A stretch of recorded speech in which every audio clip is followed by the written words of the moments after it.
Des patients qui peuvent être relativement jeunes et dont l'état se dégrade brutalement. Des chercheurs américains ont modélisé l'effet du virus sur des poumons. Voilà qui va vous aider à visualiser comment les cas les plus graves ont à un moment donné besoin d'une machine pour respirer. Explication Julien Roux et Frédéric Petit. Voici à quoi ressemblent des poumons infectés par le coronavirus. Grâce à la modélisation en 3 dimensions du scanner d'un patient américain. L'homme âgé de 60 ans est en soins intensifs. Et on voit apparaître ici, en vert et jaune, les tissus pulmonaires endommagés ou détruits par le virus. C'est le tissu alvéolaire, c'est-à-dire là où se trouve l'échangeur d'oxygène entre l'air extérieur et le sang qui semble atteint.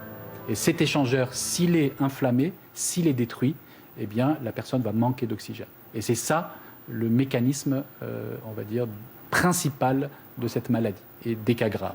Ces cas nécessitent une intubation des malades et un placement sous respirateur, indispensable pour sauver des vies.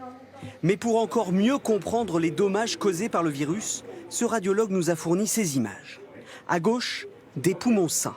À droite, les effets du coronavirus sur un de ses patients, âgé de 66 ans. Est-ce que les dégâts qu'on observe sur ces poumons sont irréversibles? Alors, on peut imaginer que des atteintes périphériques isolées n'entraînent pas de séquelles sur du long terme. Par contre, on peut effectivement imaginer que dans certains cas, effectivement, nous sommes face à des séquelles irréversibles, oui. Les scanners peuvent aussi mettre en lumière des cas de coronavirus insoupçonnés. On a des patients qui passent par le service d'accueil des urgences et qui viennent pour une douleur abdominale, par exemple. Et par hasard, on trouve des pathologies de type coronavirus pulmonaire typiques qui étaient donc complètement méconnues.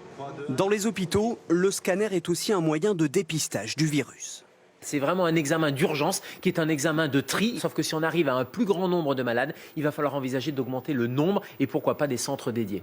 Pour soulager les hôpitaux publics, des scanners présents dans les cliniques ou des centres privés pourraient ainsi être sollicités dans la lutte contre le coronavirus. Et la priorité